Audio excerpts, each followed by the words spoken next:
अच्छा भाई, ये रमज़ान का आखिरी जुम्मा और क़ज़ाए उम्री, ये बात सही है कि जिस शख्स की नमाज़ें क़ज़ा हो और मालूम नहीं कि कितनी है, तो वो रमज़ान के आखिरी जुम्मे के दिन 4 रकत पढ़े। इस तरह की हर रकत में सूरह फातिहा के बाद 7 दफ़ा आयतुल कुर्सी और 15 दफ़ा दूसरी सूरत पढ़े, तो इसकी 700 सालों की नमाज़ों का भी कफ़ारा हो जाएगा। मोहम्मद नदीम कराची से। बिल्कुल नहीं है, 100% गलत है ये बात। अगर आपके ज़िम्मे नमाज़ें क़ज़ा हैं तो जब तक आप पढ़ेंगे नहीं वो आपके ज़िम्मे से साक़ित नहीं होंगी, उनको क़ज़ा करना पड़ेगा। इसलिए अच्छे बच्चों की तरह क़ज़ाए उम्री शुरू कर दें। क़ज़ा नमाज़ें कब और कैसे पढ़ें? अगर एक आदमी की कई दिनों की नमाज़ें क़ज़ा हो और वो दिन भूल चुका हो तो वो हर दिन की मुतय्यन नीयत कैसे करेगा? नीज़ वो क़ज़ा नमाज़ें किन औक़ात में पढ़ सकता है? ये मोहम्मद साहब ने कराची से पूछा है। यानी इनका ख़ुलासा ये निकला कि क़ज़ा नमाज़ों में तो हमें नहीं पता होता, जो क़ज़ाए उम्री ख़ास तौर पर पढ़ रहे होते हैं कि कौन से दिन की कौन सी नमाज़ है। तो ये खूब अच्छी तरह से समझ लें, ये सवाल बहुत ज़्यादा पूछा जाता है। क़ज़ाए उम्री कैसे अदा की जाए, उसकी नीयत कैसे की जाए? आपने सबसे पहले तो एक डायरी में एक हिसाब लिखना है कि मेरे ज़िम्मे की क़ज़ा नमाज़ें टोटल कितनी हैं। एक अंदाज़ा लगाना है कि आप बालिग़ कब हुए थे और उसके बाद कौन सी नमाज़ें आप पाबंदी से पढ़ते रहे हैं, कौन सी पाबंदी से छोड़ते रहे हैं। जुम्मे की नमाज़ें तो अक्सर लोगों ने पढ़ी होती हैं। इस तरह एक ज़ाहिर 100% नतीजे तक तो आप नहीं पहुँचेंगे। एक लमसम अंदाज़ा लगा के एक गालिब गुमान जिस तरफ जाए, आपने एक डायरी में नोट कर लेना है कि जी मेरी इतने साल की फ़जर की नमाज़ें, इतने साल की ज़ोहर की नमाज़ें, इतने साल की असर की, इतने साल की मगरिब की, इतने साल की ईशा की, और वितर भी मुस्तकिल एक नमाज़ है। नबी सल्लल्लाहु अलैहि वसल्लम की सही हदीस है, इन्नल्लाह ज़ादकुम सलातन अला वही अल वितर। अल्लाह ने एक और नमाज़ का इजाफ़ा कर दिया जो कि वितर है। लेकिन ज़ाहिर है दूसरी हदीसों में 5 नमाज़ों को फ़र्ज़ करार दिया गया, तो इससे पता चलता है कि वितर ना तो 5 नमाज़ों जैसी फ़र्ज़ है और ना बिल्कुल ऐसी जैसे आम नवाफिल होते हैं। तो इबादत में चूँकि एहतियात के पहलू को लिया जाता है, तो इसलिए हनाफ का ये कौल है, इमाम हनीफ़ा की ये राय है कि वितर के साथ सलूक ऐसे किया जाएगा जैसे फ़राइज़ वाला होता है, यानी क़ज़ा पढ़ी जाएगी एहतियात के पहलू की वजह से। फ़र्ज़ समझा नहीं जाएगा उसको, क्योंकि नमाज़ें तो 5 फ़र्ज़ हैं, लेकिन बिल्कुल इसको इग्नोर नहीं किया जाएगा। तो इसलिए एहतियातन वितर की क़ज़ा भी वाजिब है।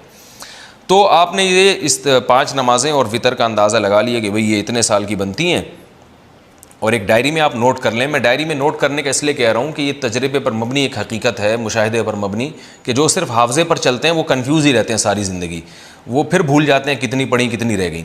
तो आपने एक चार्ट बनाना है कि भाई मेरी फ़जर की जैसे साल की इतने साल की नमाज़ें, तो इतने महीने इतने दिन, वो दिनों के आपने काउंट करके लिख लेना कि जी मेरी फ़जर की मिसाल के बाद 256 नमाज़ें रहती हैं, या 356 या 1256 नमाज़ें मेरी फ़जर की रहती हैं। तो आपने एक लिख लिया उसको, फिर ज़ोहर का लिख लिया, असर का लिख लिया, मगरिब इशा और वितर का लिख लिया आपने। उसके बाद जब आप पढ़ना शुरू करें तो पढ़ने के औक़ात क्या हैं कि जो 3 मकरूह औक़ात हैं, सूरज निकलते वक्त, ज़वाल का वक्त जब सूरज बिल्कुल सर पर होता है, और एक गुरूब आफ्ताब का वक्त जब सूरज गुरूब हो रहा होता है, यानी गुरूब से 20 मिनट पहले, 15-20 मिनट पहले, और फजर में तुलू आफ्ताब और तकरीबन 15-20 मिनट का वक्त। ये वक्त और ज़वाल के 10 मिनट आप लगा लें। इस टाइम के अलावा आप जब चाहें क़ज़ाए उम्री पढ़ सकते हैं, और जौन सी चाहें नमाज आप पढ़ सकते हैं। यानी ये भी हो सकता है फ़जर में आप इशा पढ़ें और इशा में फ़जर पढ़ें, तो जो नमाज जब चाहें आप पढ़ें, कोई पाबंदी नहीं है। अब आपके पास एक चीज़ आ जाएगी सामने कि मेरी फ़जर की इतनी है, ज़ोहर की इतनी, असर की इतनी, मगरिब की, इशा की और वितर की इतनी। अब आपको ये भी इख्तियार है, चाहें तो आप फ़जर के साथ फ़जर पढ़ लें, ज़ोहर के साथ ज़ोहर पढ़ लें, असर के साथ असर पढ़ लें, और अपनी डायरी में उसको माइनस करते जाएँ कि क्योंकि बाज़ दफ़ा जोश चढ़ता है, आप क़ज़ाए उम्री पढ़ना शुरू करते हैं और फिर कुछ दिनों में जोश ठंडा हो जाता है, आप भूल जाते हैं, फिर कुछ दिनों बाद दोबारा जोश आता है तो आपको याद ही नहीं होता कितनी पढ़ी थी मैंने। तो वो सारी ज़िंदगी आप कन्फ्यूज़ रहते हो, भी शैतान को मौका मिल जाता है सुस्ती पैदा करवाने का। तो आपने क्या किया भाई, वो माइनस करते रहे। इस तरह भी पढ़ सकते हैं, 5 नमाज़ों के साथ 5 पढ़ लें और वितर के साथ वितर पढ़ लें। ये भी कर सकते हैं कि पहले सारी फ़जर की निपटा दें आप, और फ़जर के साथ फ़जर के साथ फ़जर, फिर ज़ोहर के साथ भी फ़जर, फिर असर के साथ भी फ़जर। ये भी कर सकते हैं। और ये भी कर सकते हैं कि आपने कोई 1 घंटा मुतय्यन कर लिया, भाई इसमें मैंने सिर्फ क़ज़ाए उम्री ही लौटानी है, तो चाहे पहले सारी फ़जर की पढ़ लें या सारी ज़ोहर की। आप ये कह सकते हैं भाई ज़ोहर की नमाज़ लंबी है और असर की और इशा की लंबी, तो ये वाली पहले निपटा दूँ, तो ज़ोहर पहले निपटा दें सारी, और तरतीब से भी पढ़ सकते हैं। हर तरह से आपको इख्तियार है। बस आपने वो जो एक लिखी है ना तादाद, उसमें रोज़ बरोज़ कमी करनी है आपने। और उलमा कहते हैं कि जिनके ज़िम्मे क़ज़ाए उम्री है, कम से कम 1 दिन की नमाज़ें उनके ज़िम्मे लौटाना लाजिम है। और वो भी ना कर सकें यानी उसके बावजूद भी क़ज़ा पूरी ना हो सके तो फिर वसीयत करनी पड़ेगी कि मैं रोज़ाना एक दिन की नमाज़ें पढ़ रहा हूँ या पढ़ रही हूँ, लेकिन इसके बावजूद मेरी नमाज़ें मेरी ज़िंदगी में पूरी नहीं हो रही, तो फिर आप वसीयत कर दें तो अल्लाह की रहमत से उम्मीद है कि इंशाअल्लाह वो माफ़ हो जाएंगी। लेकिन कम अज़ कम एक दिन की नमाज़ें आप पढ़ें। और हिम्मत वाले लोगों को हमने देखा है कि वो बहुत जल्दी कई कई सालों की नमाज़ें लौटा लेते हैं। हमारे एक बुज़ुर्ग थे, हमारे हज़रत मुफ्ती रशीद अहमद साहब के पास आया करते थे। वो 50 साल की उम्र में अल्लाह ने उनको तौबा की तौफ़ीक़ दी, बिल्कुल लाइफ चेंज कर दी। तो उन्होंने 50 साल की उम्र में क़ज़ाए उम्री सारी पढ़ाई और 1-2 साल में उन्होंने कंप्लीट कर दी। हम जब भी देखते थे वो हर नमाज ही पढ़ रहे होते थे, बहुत जल्दी उन्होंने नमाज़ें कंप्लीट की और फिर 4 महीने में उन्होंने कुरान भी हिफ्ज़ किया। हालांकि वे ऑफिसर थे, गवर्नमेंट में उनकी बड़ी मसरूफियात थी, लेकिन माशाल्लाह जब बाज़ लोग तौबा करते हैं तो बड़ी ख़ानदानी तौबा होती है। और इस इतने नेक बनने के बावजूद भी उन पे अल्लाह के खौफ का गलबा रहता था। एक दिन हमारे हज़रत के पास आए और कहने लगे मुझ पे बहुत खौफ है कि पता नहीं मेरा बनेगा क्या आखिरत में। तो हज़रत उनको बड़ी उम्मीदें दिलाया करते थे। हमारे हज़रत ने उनको इजाज़त बैत भी दी। तो ऐसे लोग भी हैं, लेकिन बहरहाल आखिरी दर्जा ये है कि आप एक दिन में कम अज़ कम एक दिन की नमाज़ें ज़रूर लौटाएँ। और ये बात खूब याद रखें, जो आजकल एक नारा लगाया जा रहा है कि कोई क़ज़ा नहीं है, इसकी हदीस से सबूत पेश करो क़ज़ाए उम्री का, तो याद रखें रसूलुल्लाह सल्लल्लाहु अलैहि वसल्लम की नमाज जब भी क़ज़ा हुई है, चाहे जान के की हो या भूले से, जान कर तो जंग में हुई थी, जिहाद में नमाज का तरीक़ा नहीं बताया था कि जंग की हालत में कैसे नमाज़ पढ़ी जाती है। तो उस वक्त आपकी ग़ज़वा खंदक में कुछ नमाज़ें क़ज़ा हुई तो वो पहले आपने पढ़ी हैं। तो ये पूरी उम्मत का इजमाई मसला चला आ रहा है। हत्ता कि इब्न तैमिया रहमहुल्लाह ताला जो बाज़ मसाइल में इजमाई उम्मत से उन्होंने एराज़ किया है, उनका भी यही कौल है कि नमाज़ों की क़ज़ा पढ़ी जाएगी।